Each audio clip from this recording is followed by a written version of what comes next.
The 2018 NFL Draft is less than 2 weeks away, and players who have sacrificed themselves, worked hard, and enjoyed a successful college career will soon see their dreams come true by playing in the NFL. And we're here to talk it up with one of those players today as we go one-on-one with Dalton Schultz, the 8th-ranked tight end prospect at our lads for the 2018 NFL Draft, on the OFN Meeting Room with Greg DePalma.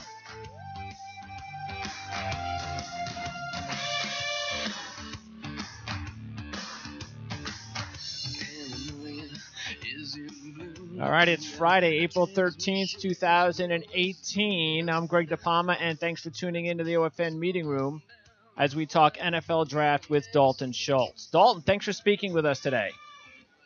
Absolutely, no worries at all. All right. Glad to be on. Hey, glad to have you, Dalton. So tell me how the last few months have gone since the tough Alamo Bowl loss to TCU. Been busy? Yeah, I've been very busy. A couple days after the game, I had exactly that, probably 2 or 3 days off, and then training starts up right after. And so, flew home, hung out with my brother for a little bit, and then immediately started training out at Cal Strength in San Ramon. And then got started, did that whole process up until the combine, did a few more things to keep my body ready for pro day. All the while I was taking a couple classes at Stanford trying to finish up my degree. So yeah, safe to say my schedule was busy. But it was a grind. But at the same time, I was telling somebody, I can't remember who it was, but it's less of a grind and more of like, all right, I'm happy to be busy doing all of these things. My Sure. days go by quick. Like, I'm having a great time. I'm doing the thing that I've been wanting to do since I was a young kid. So it's like, it's fun. It's really enjoyable. And it's been like, the best 3 months that I could have asked for sure. And so you feel real good about making the decision to come out a year early. What went into that decision?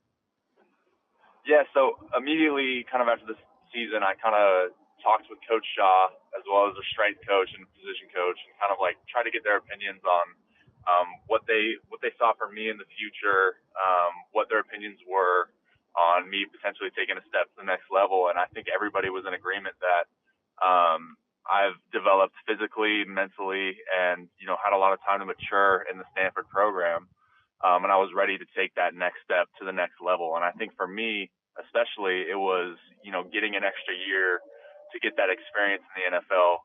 Because I'm in my head, I'm not risking anything by leaving Stanford. I'm going to come away with my degree, and I've done everything that I've wanted to do, wringing my Stanford experience dry. And so I think for me, in my head, it was the best decision to move forward in my career with the next step at the next level. Okay. Tell me about, I know fans who are all into stats, they'll look at your stats and they'll go, all right, well, I compare him to, yeah, I mean, they'll say, okay, look at these other big time tight ends coming out this year and look at all their fancy stats. And well, how can this guy be the 8th best prospect in the draft when you compare him to some of the other stats? But you were a highly decorated recruit coming out of high school. You went to a prestigious, great academic program like Stanford. It's just because the stats weren't there, we know better as for the position. It takes more than just stats, especially depending on the offense and your competition and so forth. So tell the fans or tell anybody out there listening of what makes you a more complete tight end other than just stats. So I think first and foremost, it was the offense that I kind of, developed in.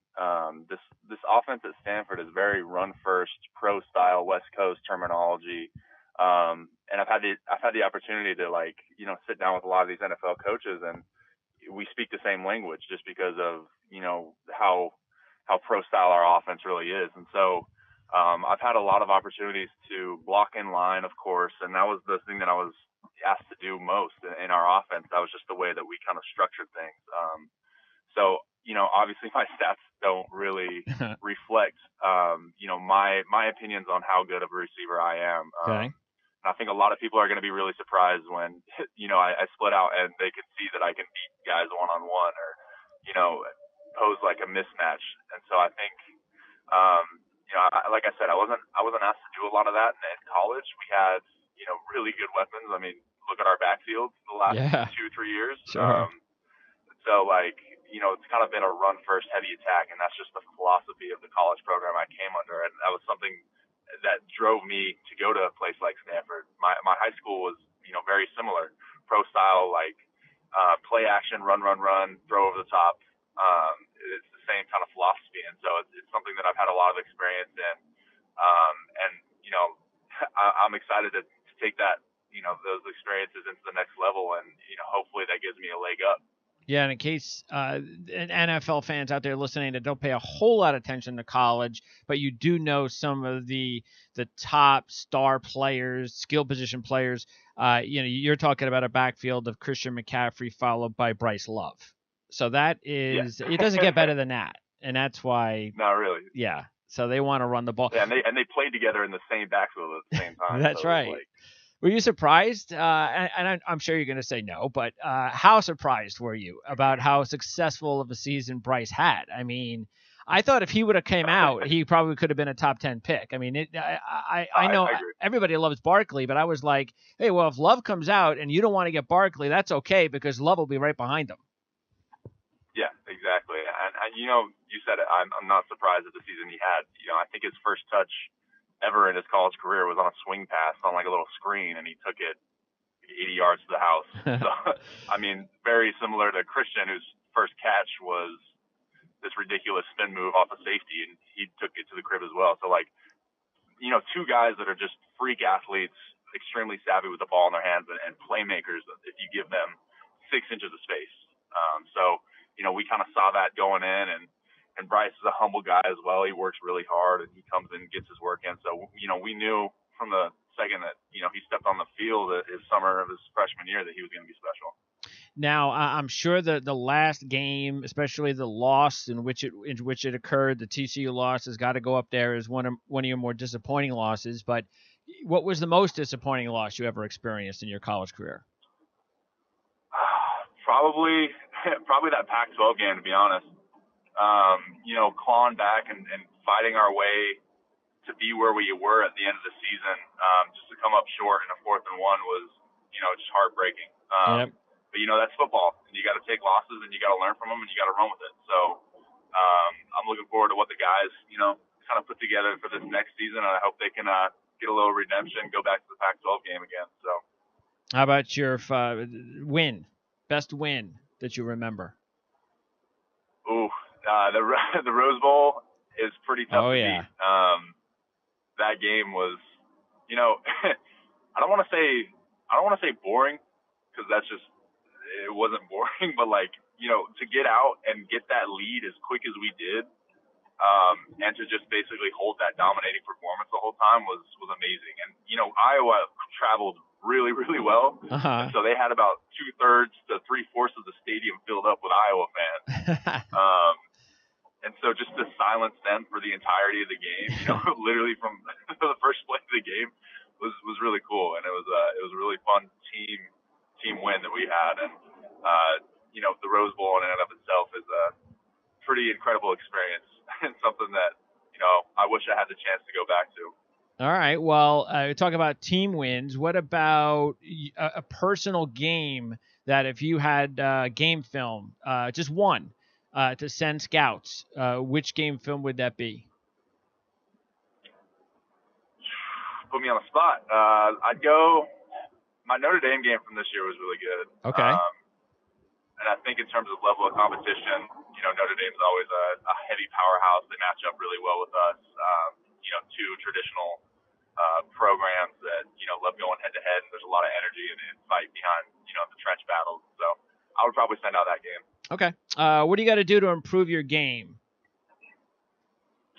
I think first and foremost, especially after talking with a bunch of these NFL coaches, things like hand placement, hat placement, and, rolling those hips through on contact is always something that's really preached. And, it's never really been preached as hard as it's going to be, just because if you're off on any little part of your technique, you're going to get beat. That's Sure. Just the nature of playing tight end against, 6 guys that are lining up outside at 6'7", 290 pounds, and and get paid $12 million a year to rush quarterback. It's just, if you're off in any little technique, you're going to get beaten. So I think, things like that are going to help me, lock in on my assignments and my details to, hopefully beat those guys in a one-on-one. So. Okay.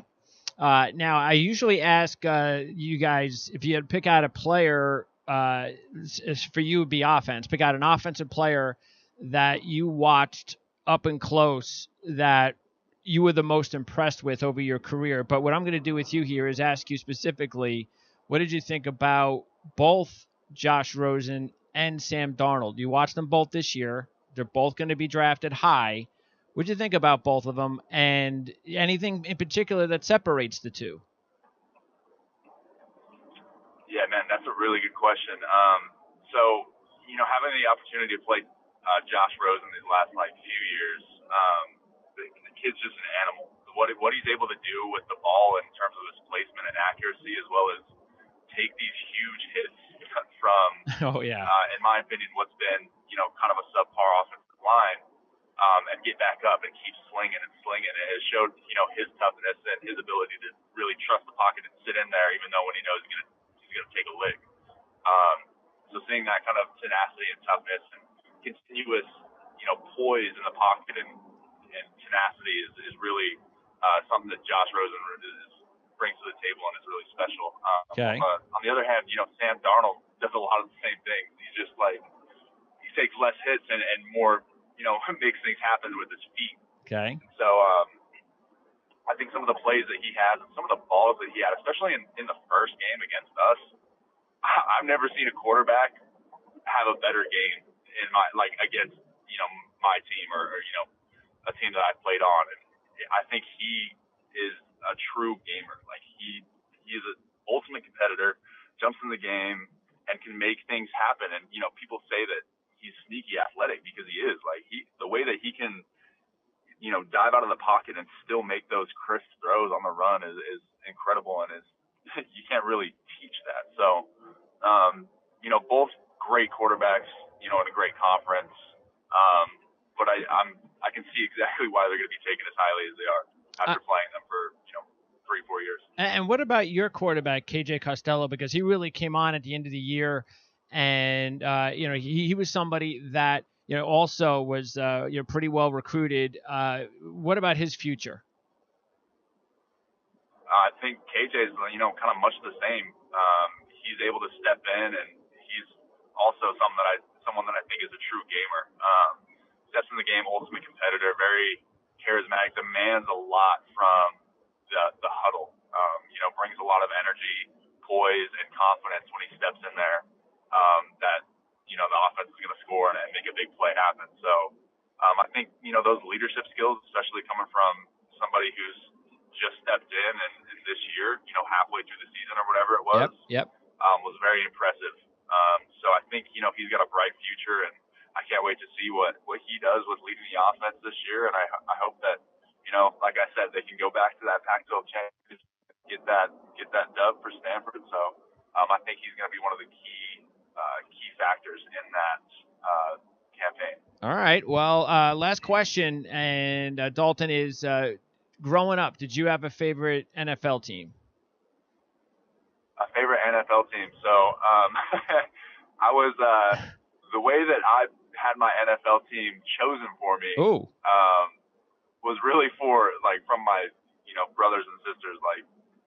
It was, hey, you're a Broncos fan, right? And I was 3 years old. I was like, yeah, sure. Did you say so? So ever since then, that was kind of the team that I rooted for growing up. Not bad. Utah doesn't really have a NFL team. No. So, picking that next state over team is kind of the thing to do. But okay. Yeah, I was a Broncos fan for the first part of my life for sure. So that made you an Elway fan. Yes, I wasn't obviously I wasn't really conscious, I guess. I was 3. 3. That's true. You were kind of young. Yeah, I forget that. Correct. So, yeah. So, I grew up and, got to maybe 7 or 8 and, got to see, some of the film from those games and, what they did. And so that was kind of all that I had of the Elway era. You just missed him. You just missed the well. Look, they've had a lot of success even after his playing career, but that was something that's it. Just shows you how time. It's only been what? It's been how long then? 14 years? No, 20 years then? No, 20. But how long? How old are you? 20. So weird. Yeah. It just shows you how. I'm 21. 21. Okay. And by the way, was college the experience at college? And again, you are leaving early, and we went over that. But the whole experience was everything you would hope for. You wouldn't change anything. Oh, everything was everything great. and more. Everything and more, especially at a place like Stanford. They say the hardest part is getting in, and that's completely true, especially in the classroom. Professors are so eager to help you out and to help you learn and get these concepts. They're not trying to screw you over or prove that you're as smart as you said you were in your admission. No, it's like once you're in, like it's amazing, and especially the people that you meet have been my favorite part. The friends that I've made along the process, and you hear all these stories and people's backgrounds and different experiences and how they've shaped their life and their different perspectives on certain values and things.